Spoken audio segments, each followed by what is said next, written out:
Hello, YouTubers and tech lovers out there. Kshitish Kumar again here from Horizon Tech for You. और Horizon Tech for You के आज के इस episode में हम बात करने वाले हैं रोम के बारे में. Read only memory, the most requested video on this channel.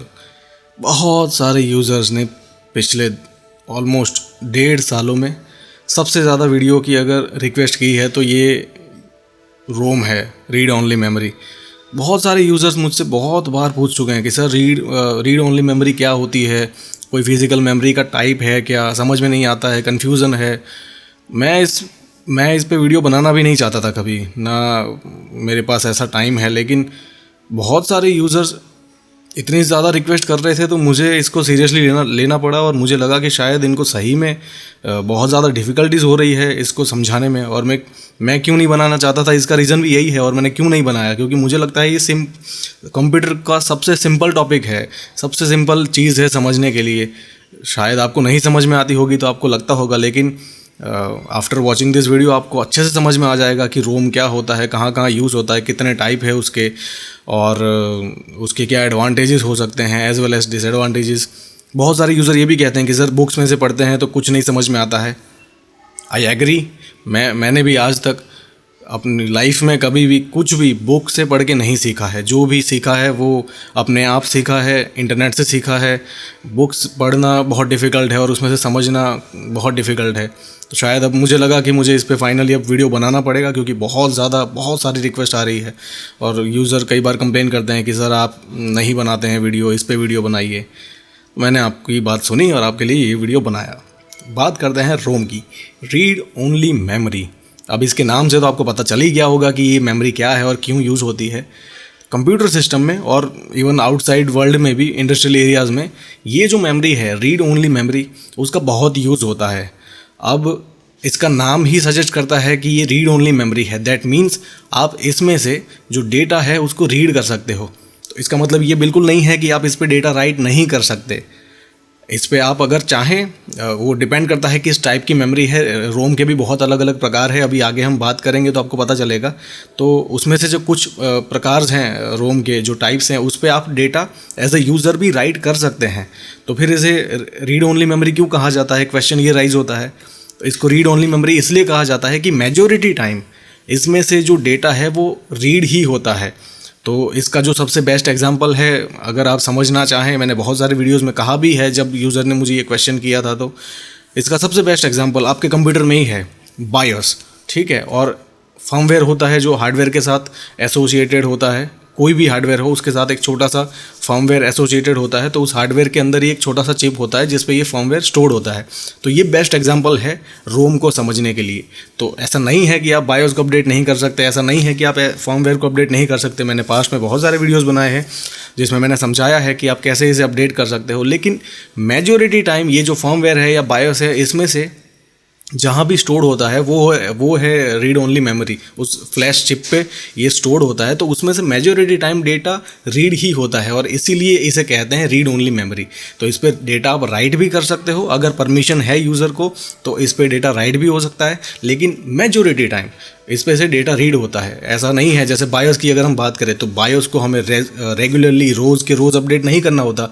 Hardly साल में 1 या 2 बार बायोस का अपडेट आता है. या फर्मवेयर होते हैं जो SSD का फर्मवेयर है या किसी और अदर हार्डवेयर का कोई फर्मवेयर है, वो साल में 1 बार उसका अपडेट आता है या साल में 2 बार मैक्सिमम. ठीक है. इससे ज़्यादा अपडेट आप देखोगे नहीं. और इससे ज़्यादा अपडेट आ रहे हैं, दैट मीन्स वो जो डिवाइस है उसमें कुछ गड़बड़ है. उसका जो पहले का वर्जन था, जो फर्मवेयर था, उसमें कुछ ना कुछ बग्स रह जाती है, इसलिए फ्रिक्वेंट अपडेट्स आते हैं. वरना नॉर्मली किसी भी कंपनी का कोई भी बायोस होगा, किसी भी मदरबोर्ड का, या कोई भी SSD की बात करें या हार्ड ड्राइव की बात करें, उसका जो फर्मवेयर होगा, उसका जो वर्जन है वो रेयरली कभी अपडेट होता है. तो हमें भी एज ए यूज़र ये जो रीड ओनली मेमोरी है, बायोस जहाँ भी स्टोर होता है फ्लैश चिप पे या SSD का जो फर्मवेयर है, उसे रेगुलरली अपडेट नहीं करना होता. जैसे नॉर्मल एक सॉफ्टवेयर होता है आपके कंप्यूटर में, जो एप्लीकेशन सॉफ्टवेयर होते हैं, उसका फ्रिक्वेंटली अपडेट आ रहे होते हैं. कुछ कंपनीज़ है जो हर हफ्ते अपने सॉफ्टवेयर्स को अपडेट करती हैं. लेकिन बायोस के और फर्मवेयर के केस में कहानी ऐसी नहीं है. और बहुत सारे यूज़र्स को तो ये भी नहीं पता होता कि ये है क्या और इसे कैसे अपडेट किया जाता है. और इसीलिए मैंने इस पर वीडियोज़ बनाए हैं.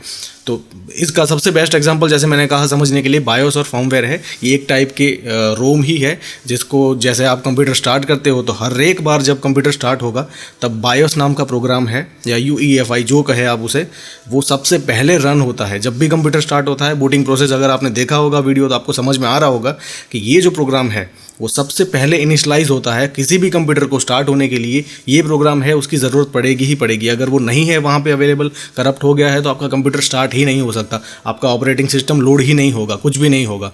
तो ये सबसे मेन प्रोग्राम है।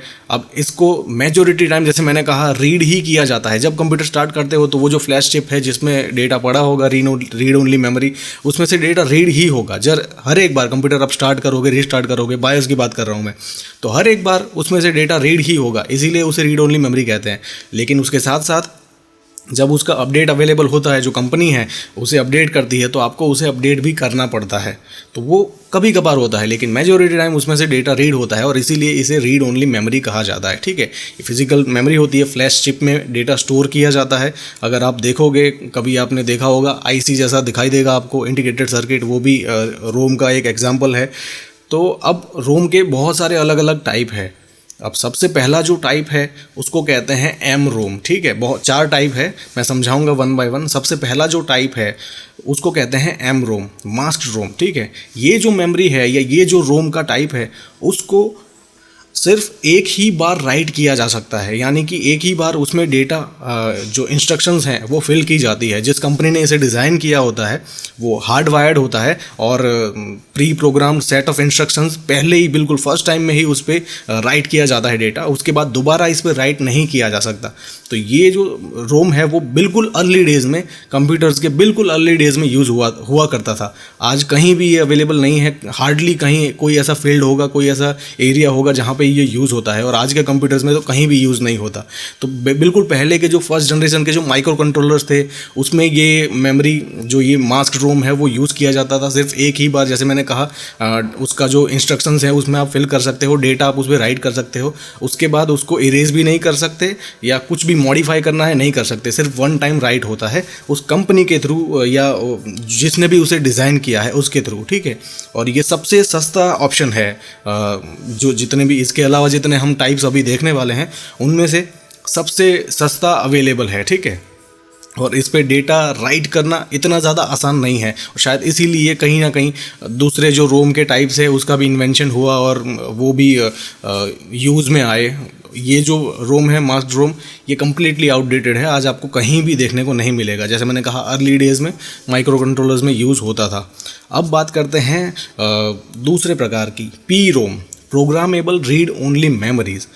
तो ये जो रोम है वो भी एक ही बार, इसमें भी एक ही बार आप डेटा राइट कर सकते हो, एक ही बार आप प्रोग्राम कर सकते हो, लेकिन इसकी परमिशन यूज़र को दी जाती है।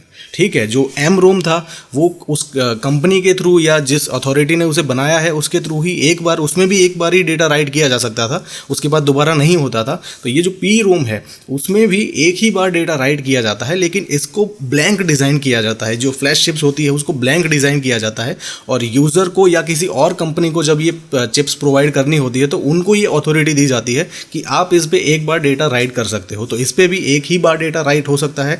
तो अर्ली कंप्यूटर्स थे उसमें भी बायोस जब होता था, पहले के बिल्कुल कंप्यूटर में बायोस इस प्रकार की मेमोरी में स्टोर होता था। आज के जो बायोस हैं वो अभी आगे हम बात करेंगे, EEPROM उसमें स्टोर होते हैं, लेकिन पहले के जो बिल्कुल अर्ली कंप्यूटर्स थे उसमें जो बायोस और फर्मवेयर्स होते थे वो PROM में यूज़ हुआ, PROM मेमोरी वहाँ पे यूज़ होती थी। यूज़र के पास इतनी एक्सेसिबिलिटी नहीं होती थी, इतना अथॉरिटी नहीं होती थी कि वो उसे मॉडिफाई कर पाए। जैसे आज के टाइम में क्या होता है, हमारे जो बायोस होते हैं, फर्मवेयर होते हैं, उसे हम भी एज अ यूज़र, बिल्कुल बेसिक यूज़र हैं तो भी उसे अपडेट कर सकता है प्रॉपरली, अगर उसको उसका तरीका पता हो, इंस्ट्रक्शंस पता हो तो। लेकिन पहले के टाइम में ऐसा नहीं था, यूज़र को इतनी ज़्यादा अथॉरिटी नहीं थी कि ये सब अपडेट और मॉडिफाई ये सब कर सके। तो पहले के टाइम में जो बायोस होते थे उसमें PROM टाइप की मेमोरी यूज़ हुआ करती थी। ठीक है, ये भी इतनी ज़्यादा महंगी नहीं हुआ करती थी, इतनी सस्ती भी नहीं है दूसरी जो मेमोरीज़ है उसके मुकाबले, लेकिन इन चारों के, ये जो 4 रोम के टाइप है उसमें सस्ते में कंसिडर होती है, चीप मेमोरी में कंसिडर होती है। ठीक है, उसके बाद जो टाइप है रोम का, नेक्स्ट टाइप वो है EEPROM, erasable programmable read only memory, और कुछ लोग इसे UVEP रोम भी कहते हैं, यानी कि ultra violet erasable programmable read only memory. अब इसमें ये जो रोम है इसका नाम ही सजेस्ट करता है कि इसको इरेज किया जा सकता है और इसमें डेटा रीराइट भी किया जा सकता है। जैसे पहले के जो दो रोम थे, M रोम और P रोम, उसमें डेटा आप एक बार जिसने उसे डिज़ाइन किया है उसने अगर भर दिया या यूज़र ने एक बार उस पर डेटा राइट कर दिया, एक बार ही डेटा राइट हो सकता है, उसके बाद दोबारा उसे इरेज करके उसमें डेटा राइट नहीं कर सकते, पहले के जो दोनों थे उसमें। लेकिन ये जो है EP ROM, erasable programmable read only memory, इसमें डेटा आप इरेज कर सकते हैं और राइट भी कर सकते हैं। लेकिन जैसे मैंने कहा, ये भी इंडस्ट्रियल एरिया में यूज़ होता है, ये जो रोम का प्रकार है, क्योंकि इसको इरेज करने के लिए हाई अल्ट्रा वायलेट लाइट का यूज़ होता है। इसको, ये जो मेमोरी होगी, ये जो फ्लैश चिप होगी, वो ओपन होती है अगर आपने कभी देखी होगी तो, और उसको बिल्कुल हाई अल्ट्रा वायलेट जहाँ पे लाइट है वहाँ पे उसको एक्सपोज करना पड़ता है, यानी कि वहाँ पे उसके नीचे रखना पड़ता है 40 मिनट तक, मिनिमम 40 मिनट तक या उससे ज़्यादा, तब जाके इसका जो पूरा डेटा है वो इरेज हो जाएगा और उसके बाद आप उसे रिफिल कर सकते हो। ठीक है, तो ये थोड़ा सा प्रैक्टिकली कंज्यूमर, मैंने इसीलिए कहा कि कंज्यूमर्स को आज के जो इलेक्ट्रॉनिक्स हैं उसमें नहीं दिया जाता, क्योंकि इसे मॉडिफाई करना और रीराइट करने के लिए UV लाइट की ज़रूरत होती है, और वो आप कहाँ से मैनेज करोगे। तो ये कंज्यूमर प्लेटफॉर्म पे अभी भी अवेलेबल नहीं है, कंज्यूमर्स को इतना ज़्यादा इसका नहीं है। ऑफ कोर्स इंडस्ट्रियल एरिया में ये यूज़ होता है, ये जो रोम का प्रकार है, लेकिन कंज्यूमर इलेक्ट्रॉनिक्स में आपको कहीं भी नहीं मिलेगा, क्योंकि इसको राइट करना बहुत डिफिकल्ट है। UV लाइट कहाँ से आप अरेंज करोगे। ठीक है, जो सनलाइट आती है उसमें भी UV लाइट होती है, लेकिन वो बहुत ही कम है। इस पर्टिकुलर चिप को इरेज करने के लिए बिल्कुल एक्सट्रीमली हाई UV रेज की ज़रूरत होती है, तभी ये इसमें जो डेटा होगा वो सारा इरेज हो जाएगा और ये पूरा इरेज होगा। इसका एक और डिसएडवांटेज ये भी है कि ऐसा नहीं है जैसे 10 बाइट का डेटा है, उसमें से आपको सिर्फ 1 या 2 बाइट इरेज करने हैं, बाकी के 8 बाइट को कुछ ना हो। तो ये मेमोरी, मतलब जहाँ पे ऐसा एप्लीकेशन हो या जहाँ पे ऐसी सिचुएशन हो, वहाँ पे ये जो EP रोम है वो यूज़ नहीं कर सकते, क्योंकि अल्ट्रावायोलेट लाइट जब भी उस फ्लैश चिप पे पड़ेगी तो वो पूरी इरेज होगी, सारे के सारे बाइट्स जितने भी डेटा वहाँ पे होगा वो सारा इरेज हो जाएगा, ना कि एक इंडिविजुअल बाइट्स। ठीक है, तो ऐसे जहाँ पे यूज़ हो, जैसे हम बात करें कंज्यूमर इलेक्ट्रॉनिक्स की, तो वहाँ पे जैसे हम बायोस को अपडेट करते हैं या बायोस में कुछ चेंजेस करते हैं, तो वो जो कुछ ब्लॉक्स होते हैं मेमोरी के वो ही अपडेट होते हैं, ना कि पूरा का पूरा बायोस। ठीक है, तो वहाँ पे ऐसे सिचुएशन में कंज्यूमर इलेक्ट्रॉनिक्स में इसका यूज़ इसीलिए नहीं होता। और सबसे बड़ा जो इसका डिसएडवांटेज है वो ये है कि एक तो UV रेज की ज़रूरत पड़ेगी जब इसे रीराइट करना होगा, एज वेल एज ये जो है वो कॉस्टली मेमोरी है। ठीक है, बहुत कॉस्टली होती है, तो कंज्यूमर प्लेटफॉर्म पे ये कहीं भी नहीं मिलेगी। उसके बाद सबसे लास्ट और सबसे फाइनल जो रोम का टाइप है वो सबसे ज़्यादा पॉपुलर है, EEP रोम या E² रोम या डबल E रोम, बहुत सारे नाम है इसके।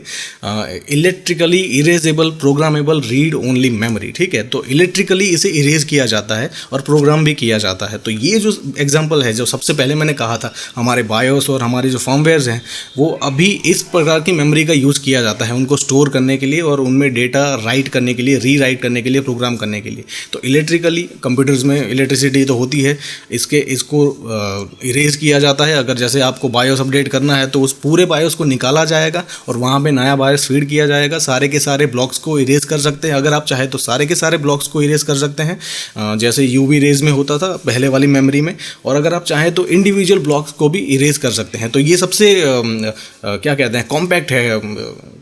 इतना ज़्यादा इसको इरेज करना या रीराइट करना इतना डिफ़िकल्ट नहीं है जितना पहली वाली मेमोरी में था, और इसीलिए उसे यूज़ नहीं किया जाता था। लेकिन ये जो मेमोरी है, ये जो रीड ओनली मेमोरी है, वो सबसे बेस्ट एग्जांपल है और सबसे अभी इजीली अवेलेबल है कंज्यूमर इलेक्ट्रॉनिक्स में। तो आपके जो भी हार्डवेयर्स होते हैं उनके साथ एक छोटी सी चिप लगी होती है उसी हार्डवेयर पे, उसमें उसका फर्मवेयर होता है, और जब आप चाहें उसे आप अपडेट कर सकते हैं। थोड़े से कुछ चेंजेस करना चाहें, पूरा अपडेट नहीं भी करना है, थोड़ा सा अगर चेंजेस भी हैं तो भी आप इंडिविजुअल बाइट्स को भी वहाँ पे अपडेट कर सकते हैं। और ये भी बहुत ज़्यादा कॉस्टली प्राइस पे अवेलेबल नहीं होती, इसकी प्राइस भी इतनी ज़्यादा हाई नहीं होती, लेकिन दूसरी मेमोरी के मुकाबले काफ़ी ज़्यादा होती है। और इसीलिए आप इसको बिल्कुल छोटे छोटे अमाउंट में देखोगे आपके बायोस में भी और आपका जो फर्मवेयर होता है उसमें भी। तो ये बिल्कुल सिंपल मेमोरी के टाइप हैं, रीड ओनली मेमोरी। इसको ज़्यादातर टाइम रीड किया जाता है, इसीलिए इसे रीड ओनली मेमोरी कहा जाता है। ये उसके बेसिक 4 टाइप है। बहुत सारे यूज़र्स पिछले कुछ दिनों से बहुत सारी रिक्वेस्ट कर रहे थे कि सर नहीं समझ में आ रहा है, नहीं समझ में आ रहा है, समझाइए, इस पर वीडियो बनाइए। तो मैंने बना दिया। आई होप कि इस वीडियो में मैंने आपको जो भी समझाया आपको सब कुछ सही से समझ में आ गया होगा। फिर भी कुछ भी नहीं समझ में आया है तो मुझे बताइए। मैं आपको उसका सेटिस्फाइंगली आंसर करने की पूरी कोशिश करूंगा। And I will definitely see you guys later in my next video. So till then take care guys, learn more and spread the knowledge. Thank you so much.